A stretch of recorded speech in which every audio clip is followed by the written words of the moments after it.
Ahoy, fellow Vita comrades, and welcome to the channel for all your PS Vita homebrew needs. The March is here, spring is knocking on our doors, soon everything will be in bloom, which I'm really fond of, and I'm also really fond of all the new sports, updates and showcases that are coming your way right about now. So without any further ado, let's jump right into it.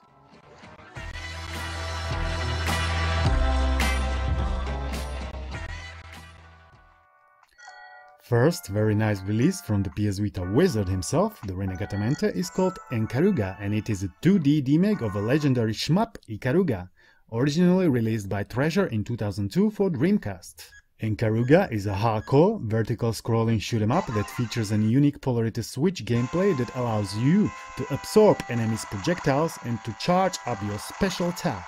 The goal of the game is to blast your way through never-ending waves of villains and to defeat the end boss waiting at the very tip of each stage.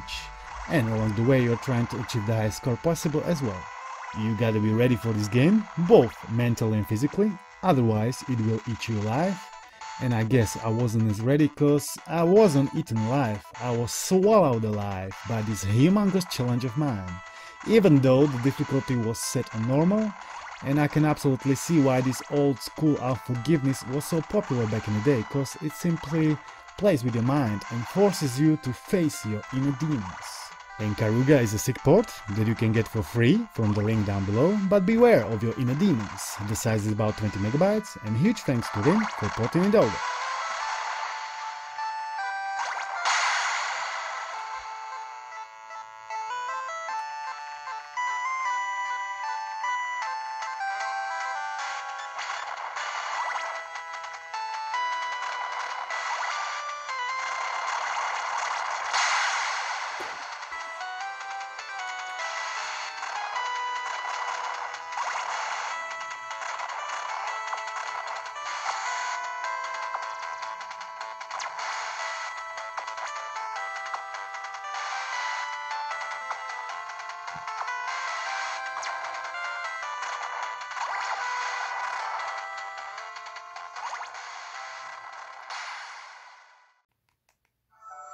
Second, not so much new release, but rather a lost ancient technology from almighty PSP itself that has surfaced recently is called PSPKVM, aka Java Emulator for the PSP, that you can also enjoy on your PS Vita thanks to Flow's Adrenaline. We all know Java is all the rage lately, and we all want to experience it in its full native glory on our PS Vitas.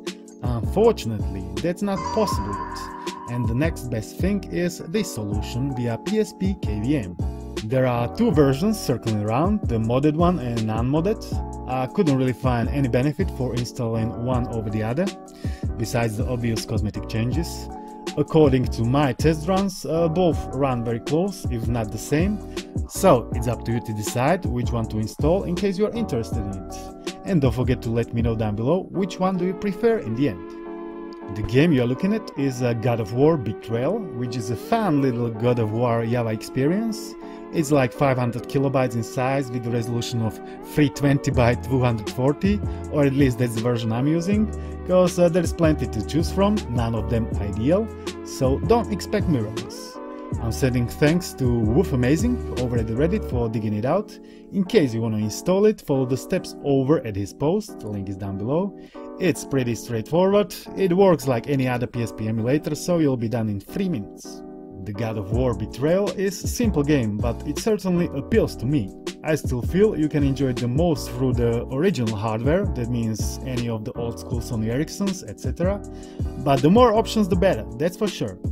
Evilurks is happy cause he can play yet another God of War. I'm happy too cause I can finally play some Age of Empires on my PS Vita. Zealous Chuck approves. Also guys, if you're enjoying these kind of videos, subscribe as there is more to come.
let's move on to the updates, the most exciting one being clearly the RTCW to the version 0.5, also known as the Ps Vita port of Return to the Castle Wolfenstein.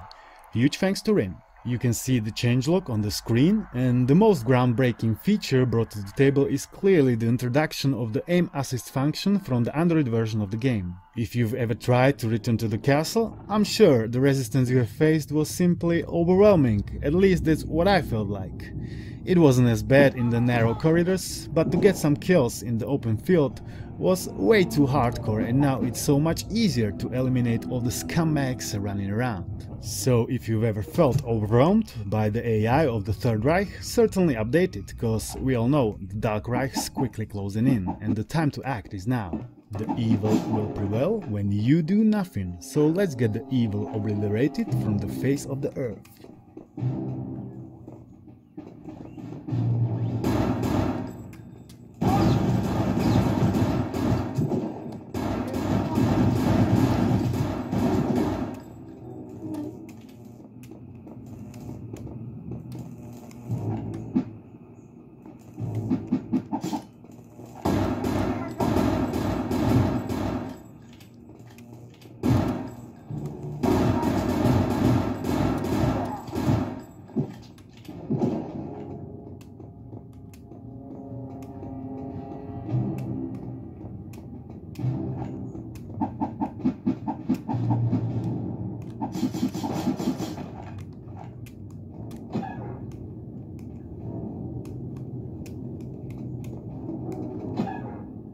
Someone's there?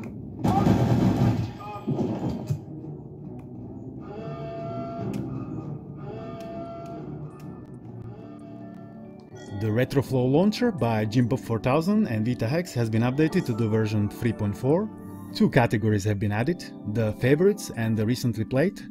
Support for a bunch of other systems have been implemented. TurboGrafx CD, PC Engine CD, Neo Geo Pocket Color. There is also Polish translation now available. The startup scan has been turned off by default, so the booting is now as quick as a cricket. To hard a port that will appear in its separate category? Who wouldn't want it? Nice update, brother. Keep it up.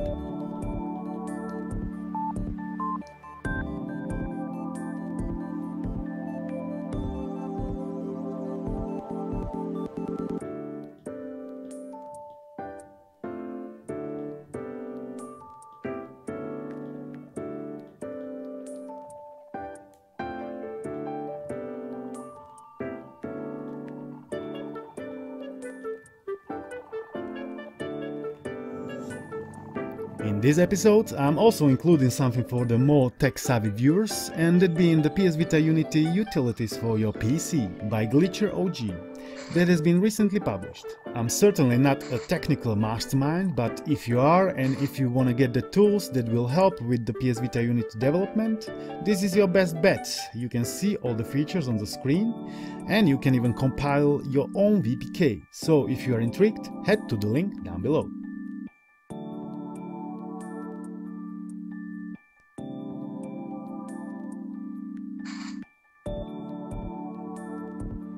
Let's proceed to the miscellaneous showcase and whatnot category. And first work in progress project I want to highlight is the long awaited Call of Vita Hackzone by Vita Dev. Huge thanks. Which is your Battle Royale PS Vita experience. There has been some updated gameplay footage released, so if you are still hyped, go and check it out. The release date might be closer than you would think. I'm certainly looking forward to finally trying it out.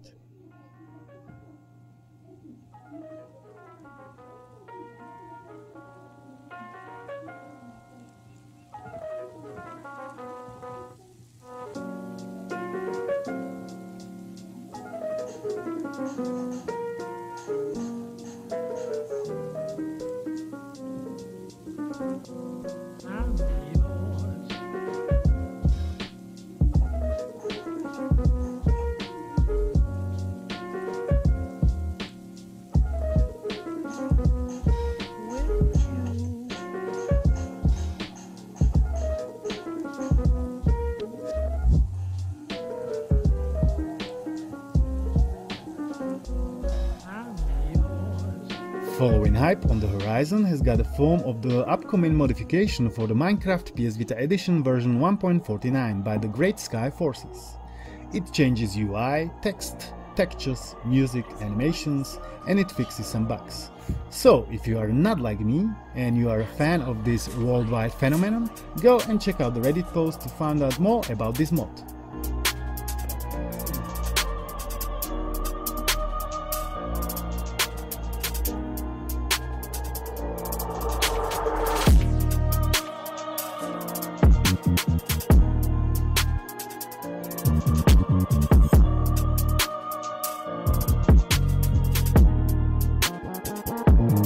Last project I want to highlight is upcoming homebrew game by NORAD Ninja called The Four of Us Are Dying. There is some nice progress being made, and overall it is shaping up to be some solid Alan Wake / Silent Hill kind of experience. He's got some promising ideas that he wants to incorporate into the gameplay. There is already some nice atmosphere and vibes, and I'm certainly eager to find out more in the upcoming updates. Keep up the hard work, man, it's greatly appreciated.